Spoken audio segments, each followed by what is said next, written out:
अस्सलामुअलैकुम। आज आपके पास है चैप्टर 9 यूनिट 9, जिसमें टॉपिक आपके पास है जो हम पढ़ेंगे ज्योमेट्री एंड पॉलीगन्स के बारे में। तो सबसे पहले हम देख लेते हैं, अगर हम एक्सरसाइज की तरफ आ जाएं तो उसमें जो चीज़ें आ रही हैं वो हम साथ साथ एक्सप्लेन करेंगे, और बाकी जो चीज़ें हैं जो हमारे पास ऑब्जेक्टिव के पॉइंट ऑफ व्यू से इम्पॉर्टेंट हैं तो वो आपको आखिर में MCQs की एक लिस्ट बना के दे देंगे। उसमें वो चीज़ें जो है वो एक्सप्लेन साथ साथ कर दी जाएंगी। अब नेक्स्ट आपके पास है एक्सरसाइज 9.1। अच्छा, याद रहे कि जो हम बुक शुरू में आई हुई हैं उनमें थोड़ा सा जो है वो एक्सरसाइज नंबरिंग का प्रॉब्लम है, तो काइंडली आप उसको प्रॉपर नंबर कर लें, यानी 9.1, 9.2, 9.3 कर लें ताकि आपको आसानी हो जाए। तो अब हमारे पास पहली स्टेटमेंट जो है जिसमें लिखा हुआ है क्वेश्चन जो है 9.1 का, जिसकी हेडिंग यहाँ पे लगी हुई है 8.2, लेकिन ये बेसिकली है 9.1 है। तो आपके पास फर्स्ट क्वेश्चन जो है इसमें लिखा हुआ है कि what is the difference between axioms and conjecture. ठीक है, एक्सियम्स और कंजेक्चर का डिफरेंस क्या है। तो आपके पास बुक में ही देखें तो जो पेज आपके पास है जहाँ पे लिखा हुआ है, ये देखें आपके पास है एक्सियम की डेफिनेशन यहाँ पे लिखी हुई है।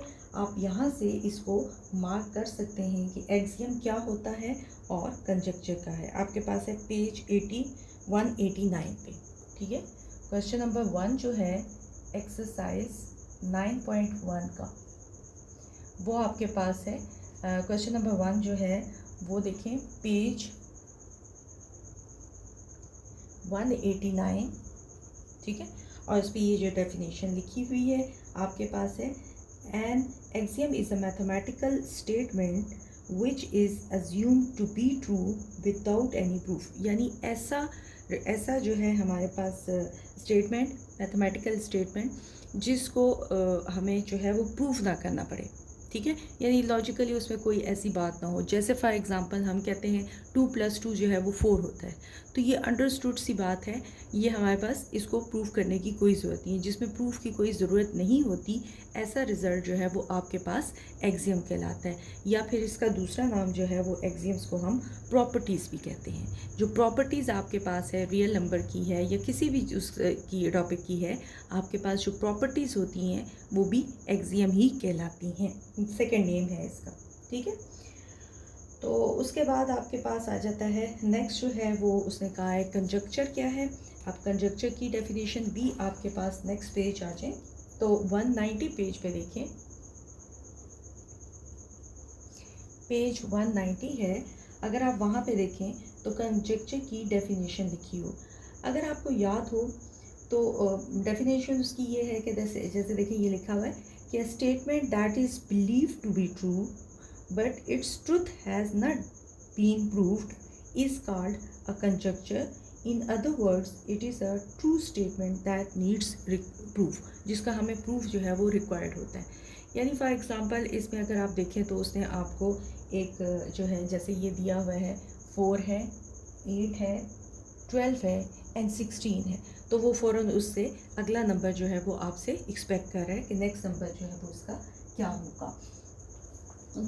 तो अगर हम देखें तो हमारे पास छोटी क्लासेस में जो हमने पैटर्न किया था, तो ये बेसिकली वही चीज़ है, लेकिन वहाँ पे हमें क्या करते हैं कि नाम से जो है ये चीज़ें नहीं बताई जाती, बस सिर्फ बताया जाता है कि भाई ये एक पैटर्न है, इस पैटर्न के अकॉर्डिंगली हमने करना है।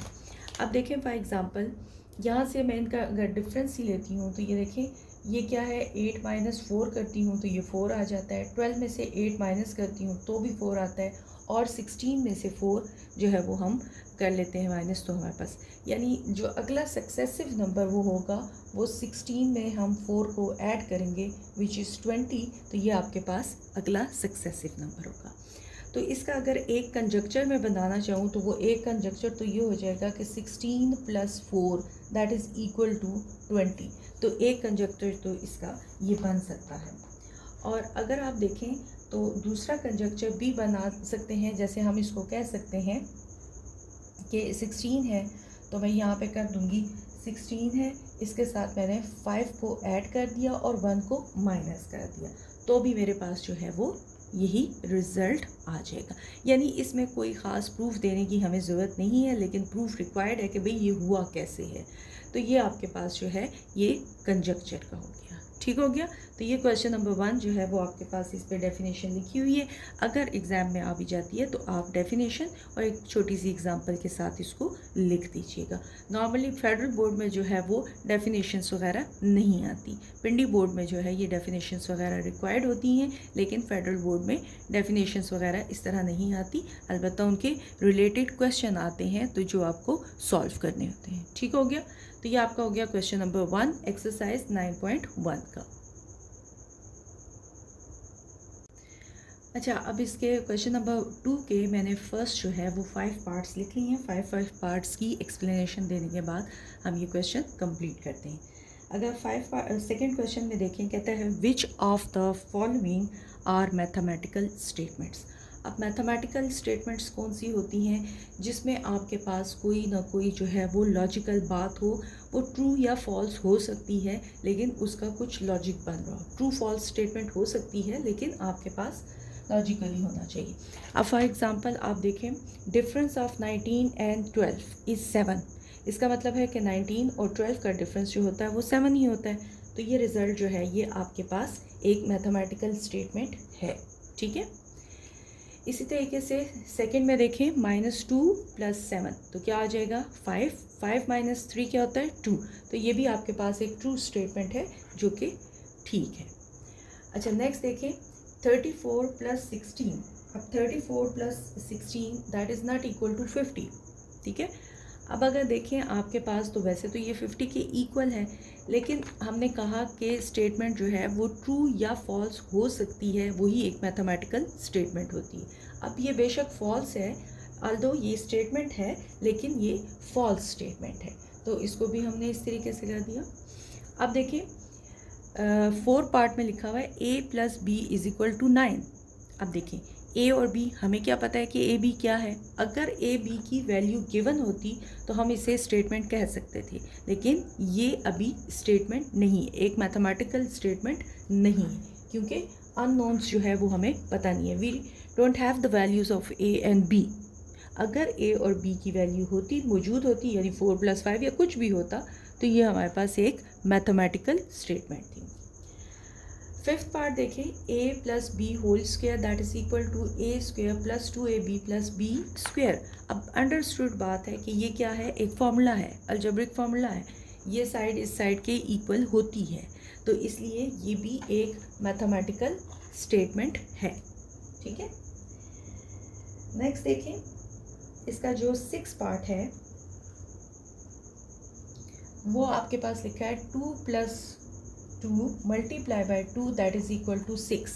अब ज़रा गौर से देखें, क्योंकि बोर्ड मास का जो रूल है उसमें क्या होता है, मल्टीप्लाई पहले होता है। 2 × 2 4 हो गया, 4 + 2 आपके पास क्या आ गया 6 आ गया। तो ये भी एक ट्रू स्टेटमेंट है, एक आपके पास मैथमेटिकल स्टेटमेंट है। और अगर आप इसमें देख लें 7th वाला, तो उसमें लिखा है the product of x and y, the product of x and y is smaller than 5। कहता है एक्स वाई का प्रोडक्ट, यानी ये स्टेटमेंट कुछ इस तरीके से होगी, एक्स वाई का प्रोडक्ट वो लेस देन है 5। तो अब हमारे पास फिर अगर बात देखी जाए तो एक्स वाई जो है वो अननोन नंबर है, हमें एक्स वाई का पता ही नहीं है कि वो क्या है, तो इसलिए हम इसको कहेंगे कि ये हमारे पास एक जो है स्टेटमेंट नहीं हो सकती, ठीक है। स्टेटमेंट ये जो है पॉसिबल नहीं। अच्छा, 7th वाला देखें, सॉरी 8th वाला। 8 आपके पास है if x is a real, ठीक है। इफ़ x इज़ रियल, इधर पढ़ते हैं, आइधर पढ़ते हैं, जो भी आप लें, x < 0 और x जो है वो greater than 0 और x इज़ इक्वल टू 0। अगर आपको याद हो कि फर्स्ट चैप्टर जब हमने पढ़ा था तो ये प्रॉपर्टी आपके पास थी ट्राइकोटोमी, तो जाहिर है ये एक प्रॉपर्टी है, अंडरस्टूड सी बात है कि यही हो सकता है कि अगर कोई रियल नंबर है तो वो आपके पास या लेस देन ज़ीरो होगा या ग्रेटर देन या इक्वल टू ज़ीरो होगा। तो ये एक मैथमेटिकल स्टेटमेंट है। नेक्स्ट देखिए आपके पास है 9 में आपके पास कहता है कि if A is greater than B and B is greater than C, तो then A is greater than C। अब ये भी आपको क्लियर होगा कि ये रियल नंबर्स की ही प्रॉपर्टी है, ट्रांजिटिव प्रॉपर्टी है A इनइक्वालिटी की। A is greater than B, B is greater than C, then A is greater than C। तो ये आपके पास इसकी प्रॉपर्टी आ गई। तो इसका मतलब है कि ये भी एक स्टेटमेंट है, मैथमेटिकल स्टेटमेंट है। उसके बाद आ जाते हैं हम 10 पे।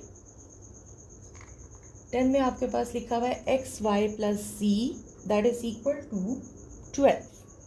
अब देखें आपके पास फिर वही अननोन एक्स क्या है, वाई क्या है, जी क्या है, हमें कुछ पता नहीं है, इसलिए ये आपके पास एक मैथमेटिकल स्टेटमेंट नहीं हो सकती। और इसी का लास्ट वन देखें जो 11 पार्ट है, s minus t that is equal to 4 if s is equal to 4 and t is equal to 0। अब ठीक है, अब उन्होंने क्या किया, बेशक के s और t अननोन है, ठीक है, कोई मसला नहीं है, ठीक है। अगर हमारी बात यहाँ तक होती तो ये एक मैथमेटिकल स्टेटमेंट नहीं थी, लेकिन जब हम s की वैल्यू 4 और t की वैल्यू 0 पुट करते हैं तो एक ट्रू स्टेटमेंट जो है वो बन जाती है, क्योंकि वैल्यूज़ s और t की गिवन है, ठीक है। तो हम एक मैथमेटिकल स्टेटमेंट जो है वो उसको बना सकते हैं बाय हैविंग दिस वैल्यू। मैंने आपको बताया कि अगर s और t की वैल्यू गिवन ना होती ये चीज़, तो सिर्फ ये इतना हिस्सा गिवन होता, तो फिर ये एक मैथमेटिकल स्टेटमेंट नहीं थी, ठीक है। तो इस तरीके से ये हमारा क्वेश्चन नंबर 2 भी जो है वो कंप्लीट हो जाता है। सही हो गया। अब ये आपके पास है question number 3, the sum of a and b is equal to 0, ठीक है।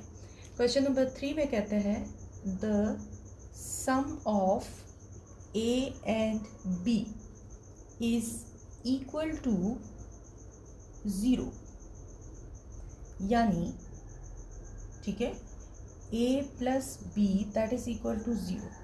अब कहता है कि हाउ वी कैन, पहले इसका कहता है कि is this statement a mathematical statement, क्या ये एक मैथमेटिकल स्टेटमेंट है?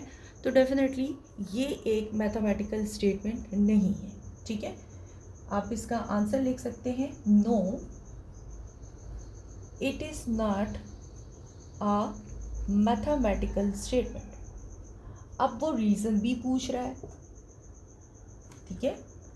अब रीज़न भी पूछ रहा है कि भाई क्यों नहीं है, तो वजह उसकी ये है कि as a and b are unknowns because